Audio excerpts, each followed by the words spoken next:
Patient کو نشہ کرنے کی پریکٹس ہوتی ہے انسپائٹ آف آل آڈز، وہ بھی پتہ ہوتا ہے، لیکن فیملی کو علاج کا تجربہ ہوتا ہے کیونکہ ہم سے پہلے آپ کے معالج وہ ہوتے ہیں، ہم سے پہلے کچھ تجربات انہوں نے آپ پہ کر رکھے ہوتے ہیں، اور ان تجربات کی روشنی میں وہ آدھے ہاف کوکڈ معالج بنے ہوتے ہیں، پلس ان کا زندگی کا تجربہ ہوتا ہے، اور سب سے بڑی بات یہ کہ ان کے ہاتھ صاف ہوتے ہیں۔ بائی دا بک چلنا تو ایفرٹ کی جا سکتی ہے، آپ کی توجہ ہونی چاہیے اس چیز پہ کہ اپنی زندگی کو مزیدار بنا لیں، اور آپ بنا رہے ہیں۔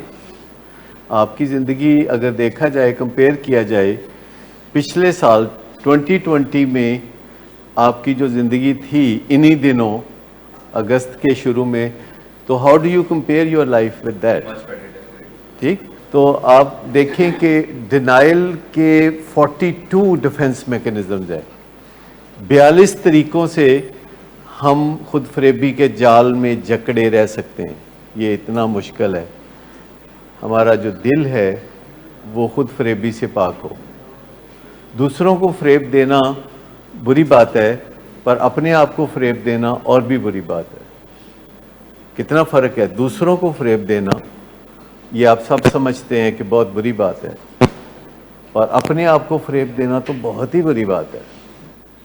میں انوکھا لاڈلا ہوں، مجھے سامنا ہے ایک ٹرمینل یونیکنیس کا، اور جب بھی ایسا کوئی واقعہ ہوتا ہے ہماری زندگی میں اور ہمیں خبر ملتی ہے کہ ہمارا بچہ سگریٹ پی رہا تھا یا چرس پی رہا تھا یا ہمارا بچہ یہ فلاں چوری میں ملوث تھا، تو پہلا ری ایکشن ہوتا ہے کہ نہیں، میرا بچہ ایسا نہیں کر سکتا، he can not do this, کیونکہ وہ جو غلط کام کرتے ہیں وہ مریخ میں رہتے ہیں، وہ کوئی اور لوگ ہوتے ہیں، ان کا میرے ساتھ کوئی تعلق نہیں۔ جو غلط کام ہوتے ہیں دنیا میں وہ میرے رشتہ دار نہیں کرتے، وہ میرے واقف کار بھی نہیں کرتے، وہ اجنبی لوگ ہوتے ہیں جو جرائم کرتے ہیں۔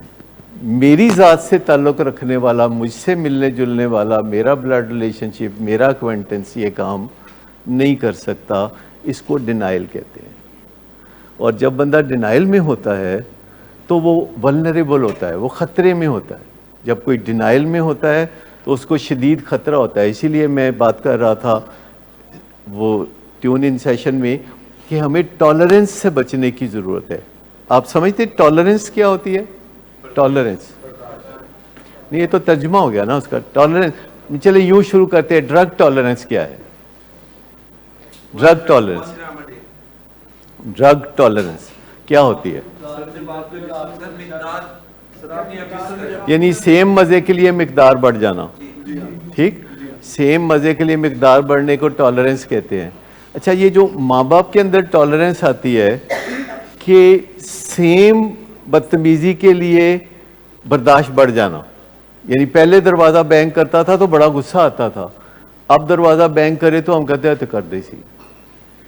پہلے کوئی غلط کام کرتا تھا، چوری کرتا تھا تو غصہ آتا تھا، پہلے شیشہ توڑتا تھا یا موبائل فون پٹکتا تھا یا پہلے دھمکی دیتا تھا تو بہت اثر ہوتا تھا آپ پہ، تو اب نہیں ہوتا، تو اس کو ٹالرنس کہتے ہیں۔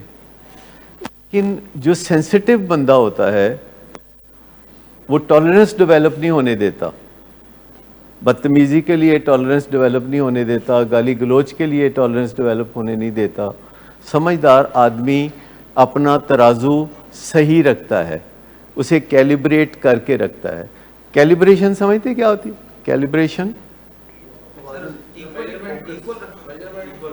کوئی آپ کی جو میجرمنٹ مشین ہے اس کو صحیح رکھنا تاکہ وہ صحیح نتائج دے، اس کو ہم کیلیبریشن کہتے ہیں۔ اردو میں اس کو پاسکو کرنا کہتے ہیں، پاسکو کرنا، ترازو کو پاسکو کرنا، کہ جو چیز ہمیں پہلے بری لگتی تھی وہ مسلسل بری لگتی رہے۔ پہلے جو چیز بری لگتی تھی وہ اتنی ہی بری لگتی رہے۔ کیا آپ سمجھتے ہیں پیرنٹس کے طور پر کہ جب کوئی چیز پہلے آپ کو زیادہ بری لگتی تھی اور بعد میں وہ آپ کو کم بری لگتی تھی تو اس سے آپ کے بچے کے لیے کیا راہ نکلتی ہے؟ تو سمجھ لیں کہ یہ ایک بنیادی چیز ہے کہ جو چیز بری ہے وہ بری ہے، بار بار ہونے سے وہ اچھی نہیں ہو جاتی. کئی دفعہ بچے بھی کہتے ہیں کہ سب لوگ یہی کرتے ہیں، سب لوگ راتوں کو دیر سے آتے ہیں. آپ کہتے ہیں اچھا اگر ایسا ہے تو پھر جاؤ تم بھی دیر سے آؤ.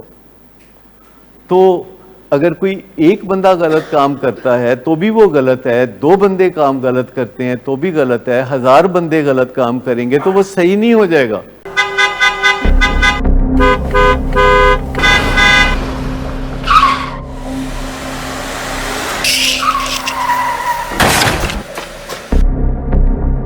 گھٹیا انسان، اتنی دیر سے گیٹ کیوں کھولا؟ سوئے ہوئے تھے تم کیا؟ سر میں نے تو منٹ بھی بکواس نہ کر تم میرے ساتھ. کیا کر رہے ہیں آپ؟ ابا جی گھر پہ ہیں، نشے میں گالیاں دے رہے ہیں. خدا را ہوش میں آئے، کیا ہو گیا آپ کو؟ ہوش میں کیسے آؤں؟ سارا کیا دھرا انہی کا تو ہے. شراب نوشی کی وجہ کردار کی خرابی نہیں، موڈ کی خرابی ہے. شراب نوشی کبھی بھی نشے کی بیماری میں بدل سکتی ہے. نشے کی بیماری ہر سٹیج پر قابل علاج ہے. مدد حاصل کیجیے کیونکہ وہ ایسا نہیں کرے گا. ولنگ ویز سے مدد حاصل کیجیے، کہیں سے بھی مدد حاصل کیجیے، لیکن فوری مدد حاصل کیجیے. جس معجزے کے انتظار میں آپ نے بہت دیر کر دی اب وہ دستک دے رہا ہے. مدد حاصل کیجیے، مدد حاصل کیجیے، مدد حاصل کیجیے.